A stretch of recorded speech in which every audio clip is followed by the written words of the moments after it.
Hi, everybody. Mynor here with Matters of Eternity, and I have Mike Donnelly, a barrier-free access home. So I wanted to introduce Mike because of the partnership that we have.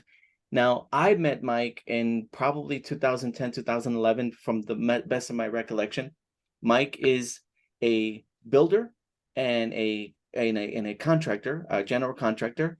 And then Mike, if you could, for my audience, just let everybody know a little bit about yourself and about the partnership that we're building. Well, mine, after meeting you back then, you could tell the motivation that you had to do good things. Um, we never really put anything together though. You kind of went your way and I kind of went mine.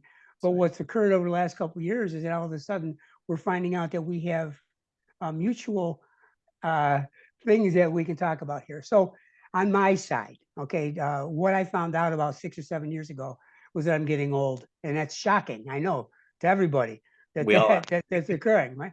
So I felt that my hamster wheel of continual doing the same thing over and over, meaning in my world, was building homes for people that were happy with those homes for about 2 weeks to a year, but they wanted bigger and better. Everybody always wants more. And I can only throw the stones at myself because I always wanted more. So I said, enough of this stuff. What am I going to do since I am getting a little bit older? How am I going to end my life? What's the best way for me as a contractor to find a way to make things work? And what I found was, and I got this recommendation from somebody, why don't you get into the disabled and senior world, Mike? Why don't you do something like that? And I said, well, you know what? I like that. So that was on a Saturday that they recommended that to me. And on Sunday, I started researching accessible barrier-free homes. I wanted to know what other contractors were out there doing this kind of stuff and what it was all about because I really didn't know.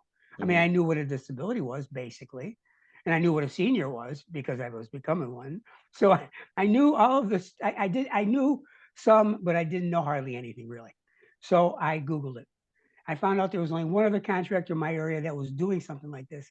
And actually, he wasn't doing it anymore. And I said, you know what? Why the hell wouldn't I do this in some way? Let me see. So about 2 days later, I completely changed my business plan because Oh, I realized that this was my matters of eternity. isn't that This interesting? that was my method Yeah, to end my life in a way that was going to help. And yeah. 6 years, 7 years later, it has been a remarkable transition. And I thank God that I was able to make this transition because now I can enjoy helping those people have a better life. They're happy. I'm happy. It's wonderful. That is so awesome, Mike, man. And that excites me because you're living in your purpose. That's really what it is that you found where, and most people don't understand that their legacy is being built right now. Like what you're doing right now is part of your legacy. Everyone always thinks of their legacy once we're gone, but you already know that you're directing that legacy. So thank you again for everything that you do. And thank you for joining me on my channel. We're going to do a lot more of this because everybody needs to know more about what you're doing. So thank you for guys for watching, and thank you, Mike. Nice work.